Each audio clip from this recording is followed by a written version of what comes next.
Hi, Sue Franks here from Sue Franks Field to Ride. Just a little live video here from a motel room in Malanda. I'm about to go and judge Western dressage. So that got me thinking about competition. I am a competitor, have been since I was about 19 years old. I've had a few years off every now and then, but I always go back to it. I absolutely adore it. Why? I believe competition makes me a better person or a better rider. And yes, competition has brought out the worst in me. One of my favourite quotes is that competition does not create character, it exposes it, and it surely does. But we can actually work on a character and change it. So if competition exposes in you something that you do not like, you, as a human being, have the ability to change that. So it helps with that. I also see competition brings out the worst in people, that part of the character, or they get so distressed, like if they lose, they're going to lose everything. Oh, I'll just tell you a secret here. You're not going to lose everything. You might lose the competition. You might even look like a fool for 5 seconds. People don't remember because they're all thinking about themselves. But when you lose and you go home, guess what? Your husband still loves you. Your wife still loves you. Your children still love you. Your house is still there. Unless you've put everything on the line and you're gambling on yourself. But if normal competition, it's not real life.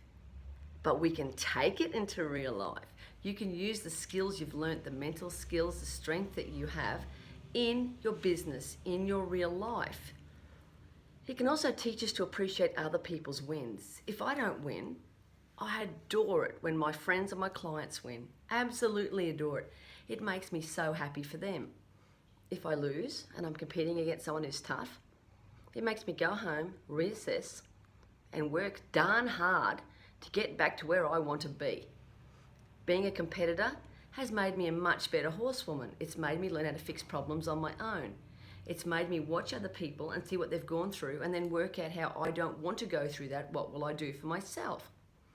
Competition has good sides. It has bad sides too, but it has good sides. And also that character that it exposes, it can expose the best in you if you allow it. It can be a wonderful experience. Do it. There's competition in every part of life. Competition prepares us for what happens when we get outside in the real world. Go and have fun and do it. You will have losses and you'll grieve. I know. I've put a lot of money on the line, big nominations with reining horses, and I've lost. I give myself a grieving period. I'll admit it here publicly to the world, I put it on the bottom of my program. Depending on the cost of my nomination and how much work I've put into it, I'll put a grieving time. Now that grieving time might be from 5 minutes for something that's small to half an hour for something that's big. At the end of that half an hour, I look at my watch and I go, snap out of it. You've had enough. That is enough. Snap out of it, go and work on it. And I tell my clients to do the same thing. It's not fair to put your disappointment onto somebody else. But use that disappointment to grow. Take that pain and say, do I want to experience this again? No, I don't. It hurt to lose. It hurt to lose the money. It hurt to lose publicly. And take it and make yourself a better horse person. Go out, get help, find an instructor if that's what it needs. Maybe you need to get a better horse. Maybe your wonderful pony is taking you as far as he can. Get an aid professional to help you assess this. But go and grow. Use it to motivate you. It's a stepping stone to something better. And once you've started to grow and you understand it, remember this, competition is only social if you go there for the social side. But if you're a competitor, a true competitor, leave the social side till after the competition or at home because it will interfere and then you won't know why you've lost and you're upset. Compete later. You can politely say to people, look, I'm not in the right headspace at this moment. Can we have a drink when the competition ends? Can I come visit with you then?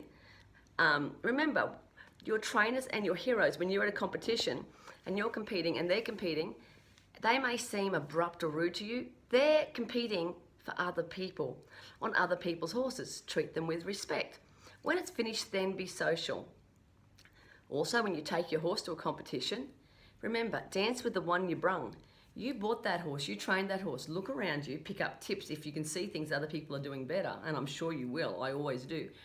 Don't try them at the show. I've done that. It's not a good thing to do. You confuse your horse. Dance with the one you brung the way you trained him at home. When you go home, try those things you saw. If you have to, take a notepad, write it down. Some of those trainers have got some fairly handy ideas. So, Remember, competition isn't all bad. Competition can grow you, help you, and motivate you. Yes, it can hurt, but all good things come from growing pains. Anything that I have found in my life that's been worth having has come from some painful experience where I've pulled myself up and gone, let's make it better. Competition builds the strength in us to make us and create in us better people. Let's embrace that and grow and move with it. I hope this little talk helped someone. Remember, ride with a smile. I'll catch you on the flip side. Thank you so much for joining in and watching. Bye now.